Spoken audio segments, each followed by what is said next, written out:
I wasn't about to confront her. Not yet, because what I planned next was going to make her wish I had. My name is Nate Carter. I'm 42 years old and I live in Spokane, Washington. I've been a logistics manager for almost 2 decades now, married to my college sweetheart, Jenna, for nearly 8 years. Or at least, that's what people think. What they don't know is that for the last few months, something between us had been unraveling quietly but definitely. It started small. Jenna started putting passwords on things she never used to. Her phone, her laptop, even her Fitbit.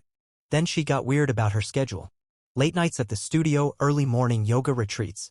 And most telling of all, she started laughing at things I wasn't part of. That quiet, private kind of laugh people only do when they're texting someone who makes them feel special. Friday morning, around 6:30, I was brushing my teeth when I saw her phone light up on the counter. Just a quick flash. One of those banner previews that you catch out of the corner of your eye. It was from a guy named Bradley R. The message read, "Can't wait for this weekend. The cabin, the fire, and that red silk robe.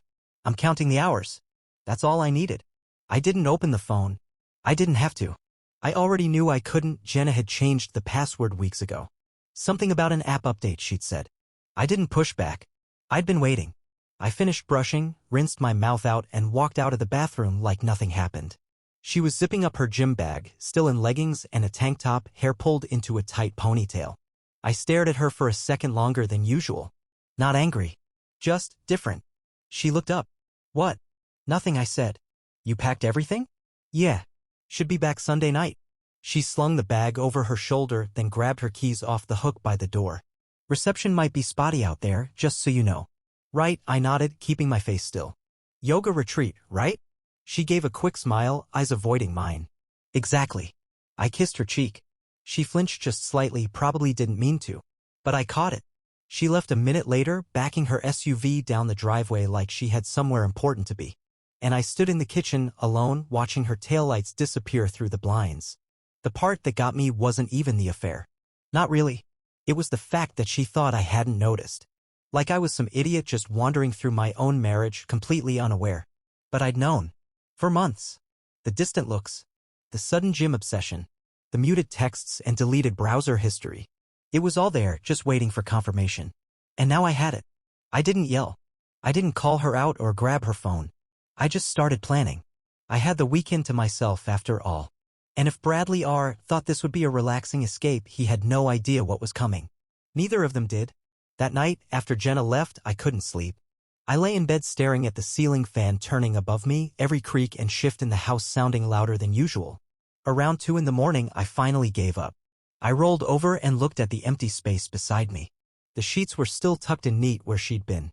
I picked up her phone from the dresser. She was always a heavy sleeper, and I'd learned months ago that Face ID still worked even when she was out cold.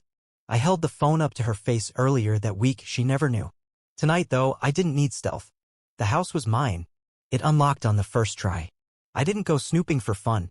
I went in with purpose. I opened her messages and searched for Bradley. The first thing that popped up made my stomach knot.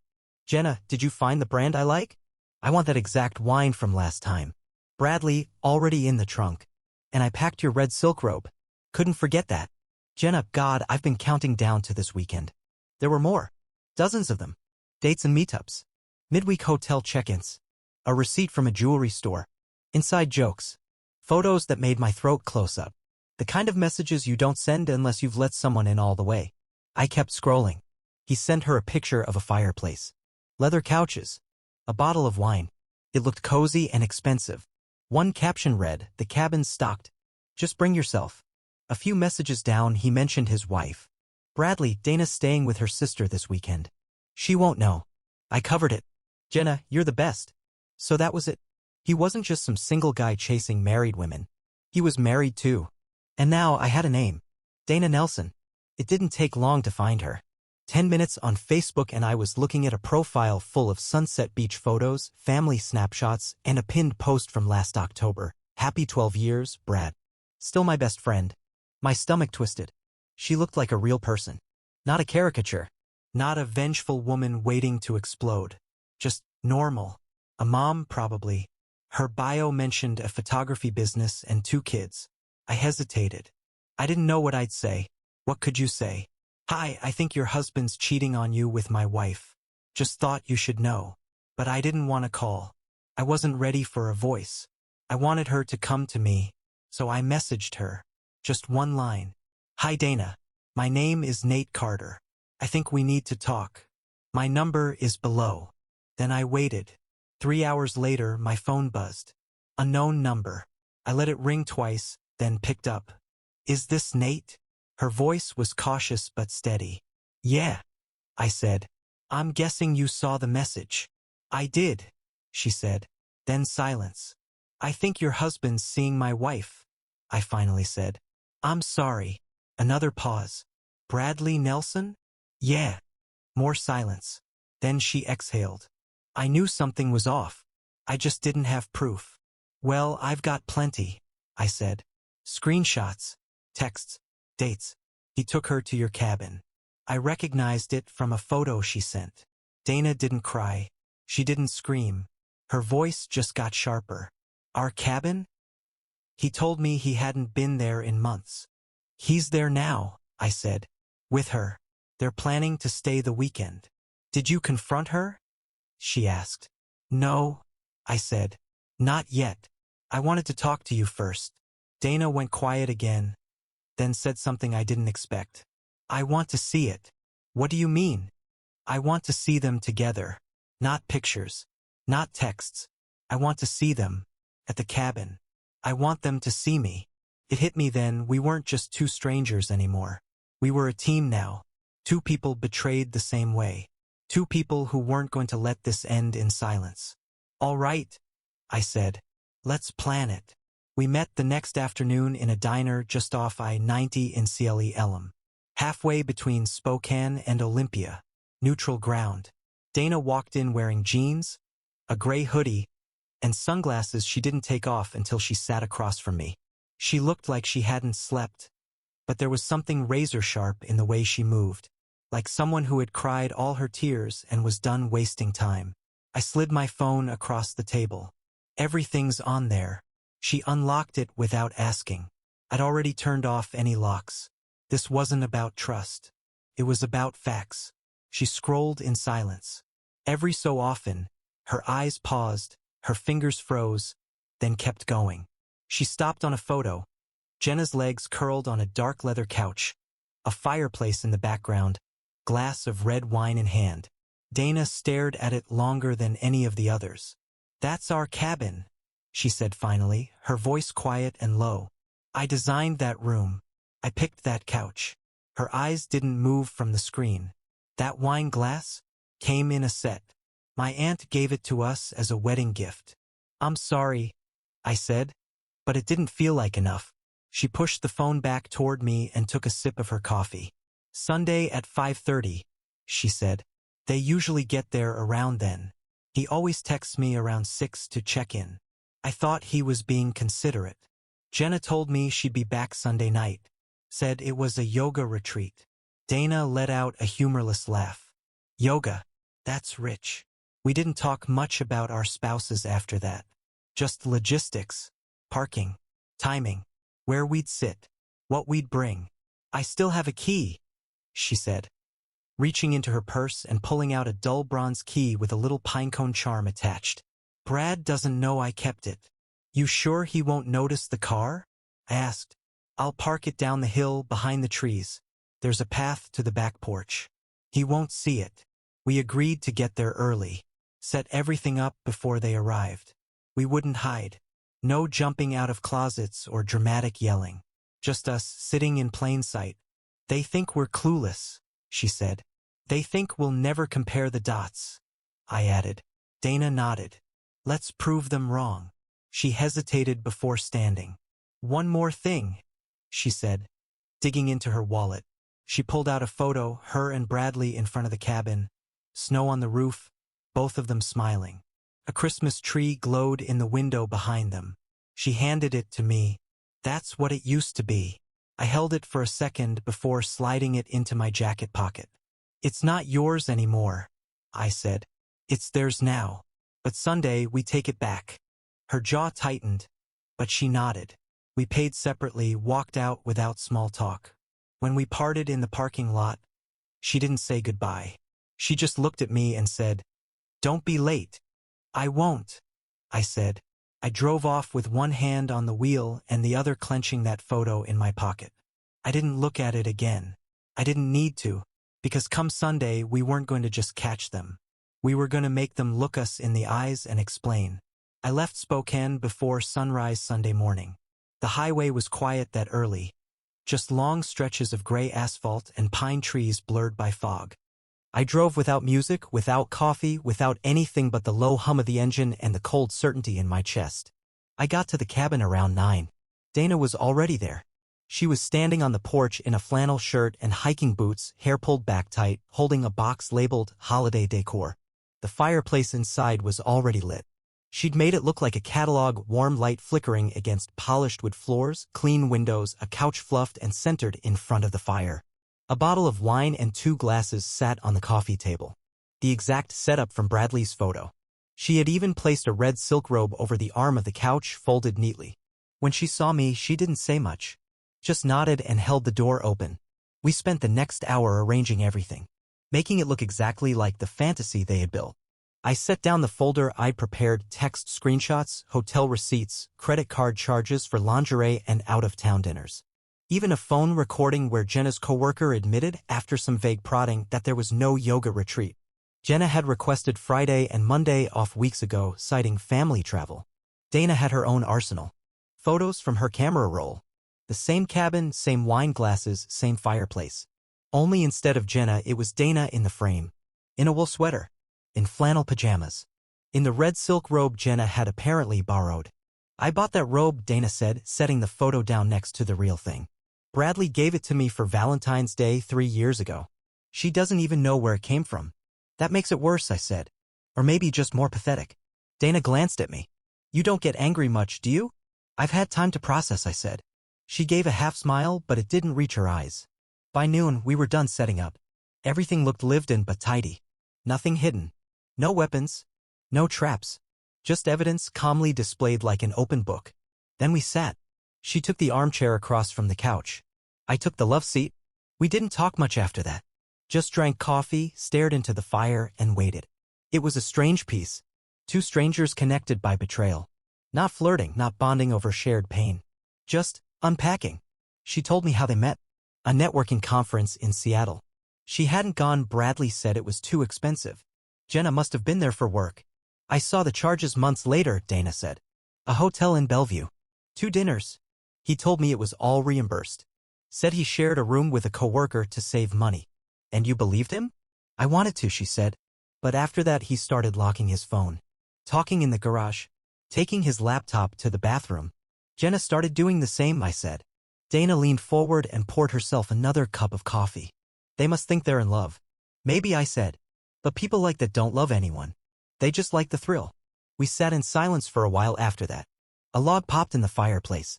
I checked my watch. Almost 4. "Do they know we know each other?" she asked. "No." "Then this is going to hurt more." "That's the idea." I got up and opened the blinds wider. Made sure the lights were on. Set the folder in the center of the coffee table. Dana added a note next to it. Just 1 word, liar. Then she pulled out a bottle of wine from her bag, same vintage Bradley had sent Jenna a photo of, and placed it beside the glasses. I stared at the scene we'd built. Their weekend escape turned courtroom. "You sure you're ready for this?" I asked. Dana didn't hesitate. "I was ready the day I found out he lied to my kids." That was when I told her the last piece. "This place," I said. "The mortgage was paid off 6 months ago." She blinked. "You mean it's yours?" "Technically ours. Jenna and I co-signed. But I paid every cent. She doesn't know. She thought we were still making payments." Dana let out a slow breath. "Then it's not just a trap." "No," I said. "It's a house call." We didn't speak after that. Just waited. Because soon they'd walk through that door, all smiles and stolen glances. And they'd find us, not broken, not shouting, but ready. By 5:30, the air in the cabin had settled into something sharp. Not tense. Not angry. Just ready. Dana and I sat side by side on the couch, back straight, arms relaxed. No lights turned off. No curtains drawn. The fire crackled like a soundtrack to something inevitable. Everything we wanted them to see was in plain view: the photos, the folder, the robe, the wine. At 5:58 p.m. headlights swept across the living room wall. Dana didn't flinch. I didn't move. We just sat there, calm as church pews. A black Escalade crunched up the gravel driveway and parked just outside. Jenna stepped out first, laughing about something, holding a brown paper grocery bag against her chest. She was dressed in jeans and a flannel shirt tied at the waist, hair loose, smiling like someone on a romantic weekend.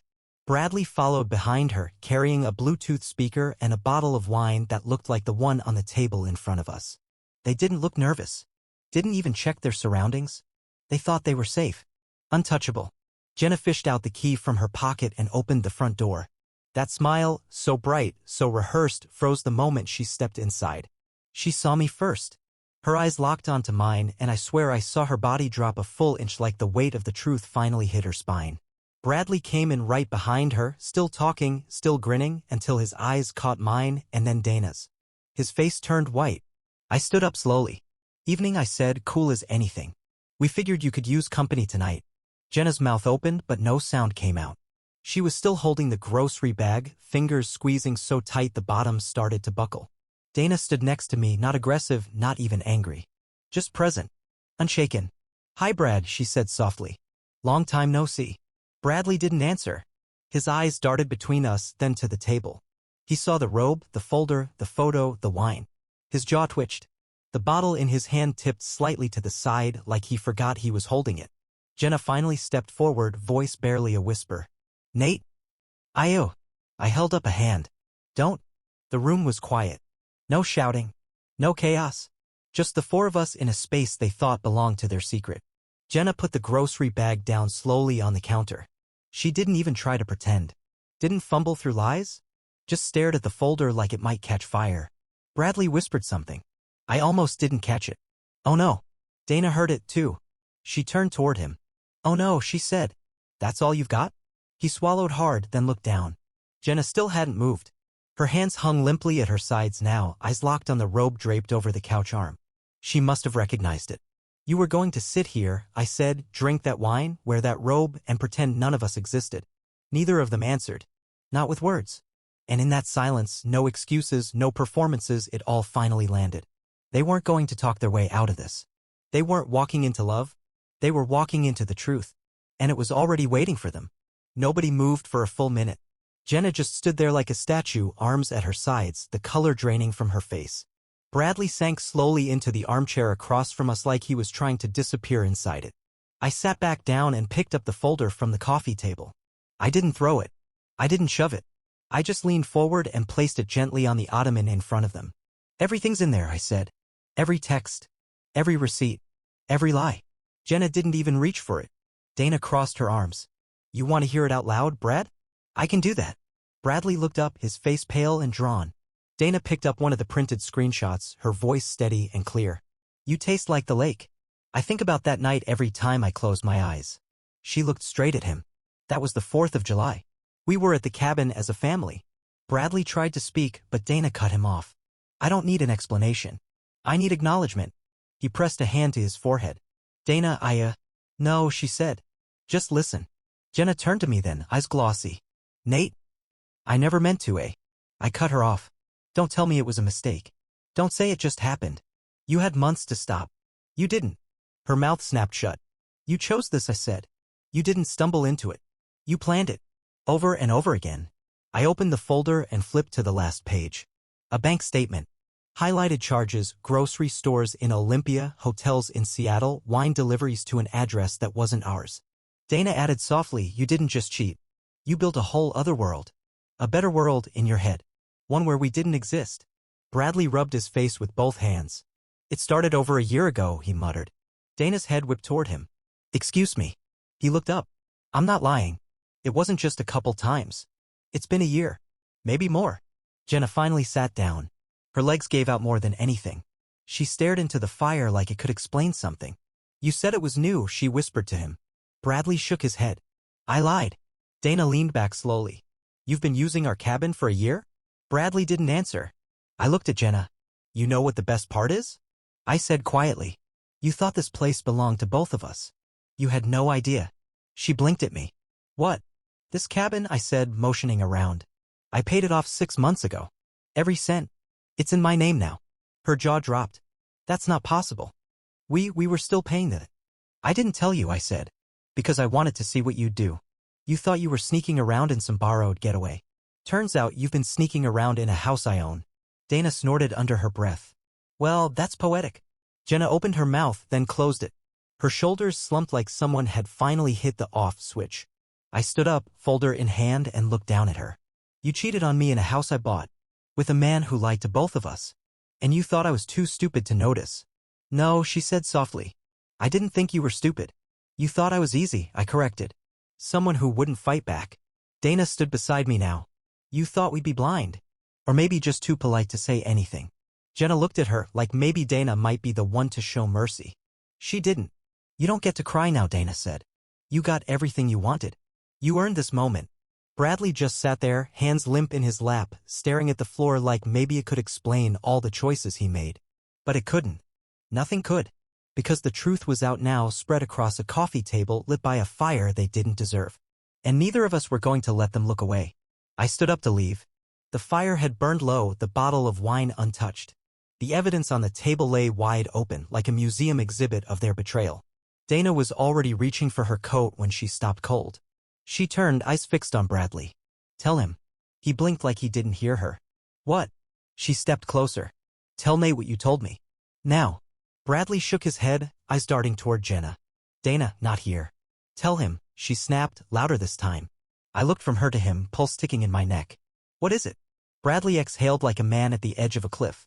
Then he turned to me, eyes full of dread. She's pregnant, he said. The air disappeared from the room. I stared at Jenna. She didn't speak. Didn't move. Her hands clenched on her knees like she was trying to hold herself together. She's what? I asked, my voice low and flat. Jenna looked up, tears finally spilling down her cheeks. I was going to tell you, she whispered. I swear I was. Bradley stood up now, pacing behind the couch, eyes wide. Dana made me tell you. I didn't want to get involved. I don't even know if it's mine. Those last words hit the room like a slap. Dana crossed her arms. Wait. You told me it wasn't yours. He stopped pacing. Because it's not. I mean, I don't think it is. I looked at Jenna. My voice was like gravel now. Is it mine? She nodded quickly. Yes. Nate, I swear to God it's yours. I took a test last week. I was going to tell you after the weekend. I didn't know how. My legs felt weak. I had to grip the edge of the couch to steady myself. My brain was trying to do the math, trying to weigh truth against survival. Dana stepped back, suddenly unsure of her place in the room. I didn't know, she said softly. Bradley said it was his. It's not, Jenna said again. It's not. I stared at her, trying to see the woman I married. Trying to see anything I could trust. But all I saw was someone who brought a child into this world in the middle of a lie. I don't know what to say, I murmured. You don't have to say anything, Jenna whispered. Just believe me. Please. But belief was a luxury I didn't have anymore. Because even if the baby was mine, she still wasn't. Jenna was crying now, really crying. Shoulders shaking, mouth pressed into the back of her hand like she could hold everything in. I'd seen her cry before, at our wedding, when her grandmother passed, once during a stupid movie about a dog, but this was different. This was the kind of cry that only happens when the lies have run out. She looked up at me, eyes red and raw. It's yours, Nate. I swear on everything. I messed up, but the baby, it's yours. I didn't respond right away. I just looked at her, and for the first time in months, I didn't feel confused. I didn't feel heartbroken. I felt clear. You're not the woman I married, I said quietly. She shook her head. I know, but I want to be. I can fix this. We can fix this. You had months to fix it, I said. You just didn't want to give it up. Dana stood near the door, her hand resting on the doorknob, silent. Her eyes met mine, and there was no triumph there, just understanding. I pulled the manila envelope from my coat pocket and dropped it onto the table. Jenna flinched like it was a weapon. What's that? She asked, voice barely above a whisper. Divorce papers, I said. Already signed. Already notarized. All you have to do is read them and hand them off to your lawyer. She didn't reach for it. I'm not staying married to someone who treats loyalty like an option, I said. You didn't just cheat. You built a second life and hoped I'd never open the door. Jenna was holding her stomach now, like that might protect her from what was coming. But the baby. I'll be there for the baby, I said. I'll do what's right, but I won't stay married to a liar. Dana opened the door, the cold evening air rushing in like punctuation. Bradley stood frozen in the corner, hands clenched at his sides. Dana, he started. But she didn't even glance at him. You should have stayed small, she said over her shoulder. But you just had to play big. And now you've lost everything. Jenna looked at me one last time. Please don't walk away. I stepped past her. I already did, I said. The moment you invited him into our life, you let go of me. We walked outside together, Dana and I. No goodbyes, no final digs. Just silence and snow crunching under our boots. Behind us, Jenna sat down on the couch, cradling her belly, her world crumbling in on itself. Bradley hadn't moved. Dana and I didn't speak on the porch. Just got into our separate cars and drove side by side down the winding road until it forked. She took the left. I took the right. And that was it. Not with screaming. Not with vengeance. Just a quiet walk out of the fire. It's strange how quiet peace can be. I moved to Coeur d'Alene not long after the divorce was finalized. Just a small condo near the lake. 2 bedrooms, hardwood floors, nothing fancy. But it's mine. No echoes of old fights. No pretending everything's fine over dinner. Just quiet. I started a private shipping consultancy a month after I settled in. Smaller clients. Less chaos. I set my own hours, work from a desk with a view of the water. Sometimes I lose track of time just watching the boats come in. Jenna didn't contest the divorce. She signed everything. I got the house in Spokane. She took the car and moved somewhere down in Oregon, I think. I don't know exactly where, and I haven't asked. The baby was born last month. A boy. She sent a short text when it happened. No pictures. Just he's healthy. You were right, it's yours. I stared at the message for a long time before locking my phone and going for a walk. I haven't seen him yet. I'm not avoiding him. I've just been cautious. I want to be a good father. I will be. But I'm going to do it on my terms, not hers. Not as a guilt trip. Not as a band-aid over the life she blew up. Dana and I still talk here and there. Nothing romantic. Just check-ins. Updates. A shared quiet between 2 people who understand too much. Every few weeks she texts me a photo of her kids, a funny story, or a sarcastic meme about married life. Last week, she sent a picture that stopped me cold. A baby girl, no more than a few months old, lying on a handmade quilt. Bright eyes, big smile. The kind that starts with the eyes and pulls everything else along. She wrote, "She smiles with her eyes. Just like you said people do when they're honest." I stared at it for a long time, not because it hurt, but because it didn't. For the first time in a decade, I don't have to explain myself to anyone. I don't have to tiptoe around feelings or pretend I didn't notice the phone lighting up in the dark. I drink my coffee on the porch. I go to the grocery store without anyone tracking where I am. I fall asleep without wondering what else is being hidden behind another locked screen. I'm not dating. I'm not chasing anything. I'm just living. And that, it turns out, is enough.